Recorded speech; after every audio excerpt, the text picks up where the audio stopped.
Visakha steel plant సమస్యల పరిష్కారంపై కేంద్ర ప్రభుత్వం ఫోకస్ పెట్టింది. ఇందులో భాగంగా ఇవాళ విశాఖకు వస్తున్నారు కేంద్ర ఉక్కు శాఖ మంత్రి హెచ్డి కుమారస్వామి. రేపు స్టీల్ ప్లాంట్ ను పరిశీలించబోతున్నారు. అనంతరం ఉన్నతాధికారులతో సమీక్షా సమావేశం నిర్వహించబోతున్నారు. పెట్టుబడుల ఉపసంహరణ ప్రకటన తర్వాత తొలిసారి కేంద్ర ఉక్కు మంత్రి విశాఖకు రాబోతున్నారు. దీంతో స్టీల్ ప్లాంట్ సమస్యలకు పరిష్కారం లభిస్తుందని అంతా భావిస్తున్నారు. విశాఖ ఉక్కుపై అందరిలోనూ ఆశలు చిగురిస్తున్నాయి. విశాఖ స్టీల్ ప్లాంట్ ను సెయిల్లో విలీనం చేయాలని విశాఖ ఉక్కు పరిరక్షణ పోరాట కమిటీ డిమాండ్ చేస్తోంది. మరోవైపు విశాఖ ఉక్కు పరిరక్షణ బాధ్యత తీసుకుంటామని ఎన్నికల్లో హామీ ఇచ్చింది కూటమి ప్రభుత్వం. ఈ నేపథ్యంలో కేంద్ర ఉక్కు మంత్రి విశాఖపట్నం పర్యటనకు ప్రాధాన్యం ఏర్పడింది. కేంద్ర మంత్రి కుమారస్వామి పర్యటన తర్వాత విశాఖ ఉక్కు ఆర్థిక నష్టాలు, గనులు, ముడి ఖనిజాల కొరత పరిష్కారం దిశగా కేంద్రం చర్యలు తీసుకునే అవకాశం ఉందంటున్నారు.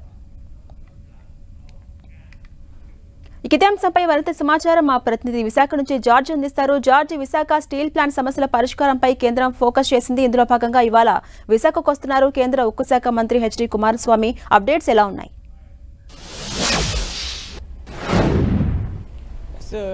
ఈరోజు కుమారస్వామి సాయంత్రం 6 గంటల నుంచి 7 గంటల మధ్యలో విశాఖ స్టీల్ ప్లాంట్ గెస్ట్ హౌస్కి రానున్నారు. ఆ రోజు బస చేసిన తర్వాత రేపు స్టీల్ ప్లాంట్ సందర్శనతో పాటు అధికారులతో కూడా సమీక్ష అనేది నిర్వహించనున్నారు.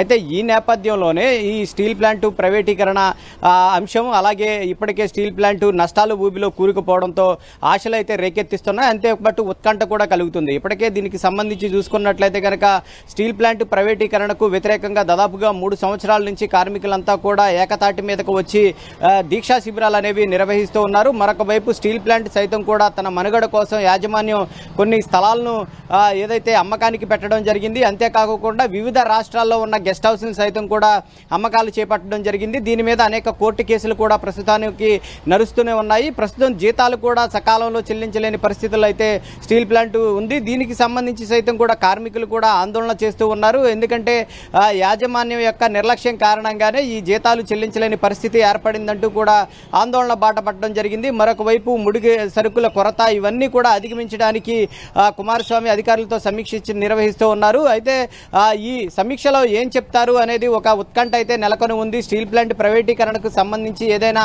అంశాన్ని ప్రకటిస్తారా, లేకపోతే ఇప్పటికే స్టీల్ ప్లాంట్ కార్మికులు కోరుతున్నట్లు దీన్ని సెయిల్లో విలీనం చేస్తారా, లేకపోతే దానికి సంబంధించి ఏవైనా ప్రత్యేక ప్యాకేజీ లాంటిది ఏమైనా స్టీల్ ప్లాంట్కి అనేది కేటాయించడం జరుగుతుందా, లేకపోతే గనులు కానీ ఇతర ముడి సరుకులు కొరత ఏదైతే ఉందో అట్లన్నింటిని కూడా తీర్చే విధంగా ఏవైనా ప్రకటన చేసే అవకాశం ఉందా అనేది అయితే ఒక ఉత్కంఠనైతే రేకెత్తిస్తూ ఉంది. ఇప్పటికే చూసుకున్నట్లయితే కనుక ఈ స్టీల్ ప్లాంట్ ప్రైవేటు వ్యవహారం, ఆస్తుల అమ్మకాలు అనేవి కూడా స్టీల్ ప్లాంట్లో అగ్గిరాజేస్తున్న సమయంలో ఇప్పుడు స్టీల్ ప్లాంట్కి సంబంధించి కేంద్ర మంత్రి పర్యటన చేయడం అనేది ఒక ఉత్కంఠ నెలకొని ఉంది. మరొక వైపు చూసుకున్నట్లయితే కనుక కూటమి ప్రభుత్వం సైతం కూడా ఎన్నికల్లో హామీ ఇచ్చింది. స్టీల్ ప్లాంట్ను ఎట్టి పరిస్థితుల్లో సైతం కూడా ప్రైవేటీకరణ కానివ్వము, ఖచ్చితంగా దీన్ని ప్రైవేటీకరణ కాకుండా ఆపే బాధ్యత అయితే మేము తీసుకుంటామంటూ కూడా కూటమి ప్రభుత్వం చెప్పడం జరిగింది. ఆ నేపథ్యంలోనే ఇప్పుడు చర్చలు జరగడం కూడా అంతటా కూడా ఆసక్తి రేకెత్తిస్తుంది.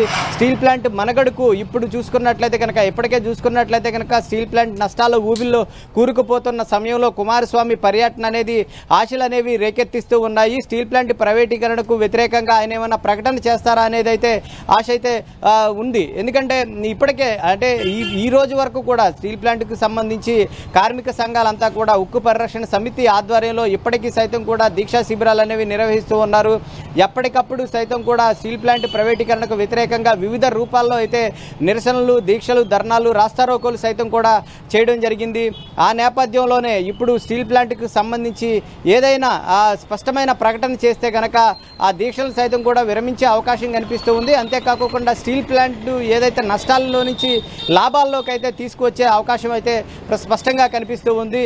ఎందుకంటే ఆంధ్ర ప్రజల దీంతో ముడిపడి ఉన్న ఈ స్టీల్ ప్లాంట్ వ్యవహారానికి సంబంధించి ఇప్పుడు కీలకమైన ప్రకటన వచ్చే అవకాశం అయితే కనిపిస్తుంది. రేపు అధికారుల సమీక్ష అనంతరం కుమారస్వామి ఏమైనా ప్రకటన చేస్తారా అనేది తెలుస్తుంది. అయితే గతంలో చూసుకున్నట్లయితే కనుక గతంలో కూడా ఉక్కు సహాయ మంత్రి విశాఖలో పర్యటించినప్పుడు స్టీల్ ప్లాంట్ ను ప్రైవేటీకరణ చేయబోము, అంతే దానికి సంబంధించి ప్రత్యామ్నాయ ఏర్పాట్లు సైతం కూడా చేస్తామని ప్రకటించారు. అప్పుడు సైతం కూడా చర్చలు జరిగినాయి, అవి సఫలం కాలేదు. ఈ నేపథ్యంలో ఇప్పుడు ఆయన ఈ సమీక్ష చేయడం, అలాగే ఈ స్టీల్ ప్లాంట్ అందరినీ సందర్శించడం జరుగుతుంది. ఈ నేపథ్యంలో కార్మిక సంఘాలతో సైతం కూడా భేటీ అయ్యి ఒక ప్రకటన అయితే చేసే అవకాశం అయితే కనిపిస్తూ ఉంది. Right, thank you George.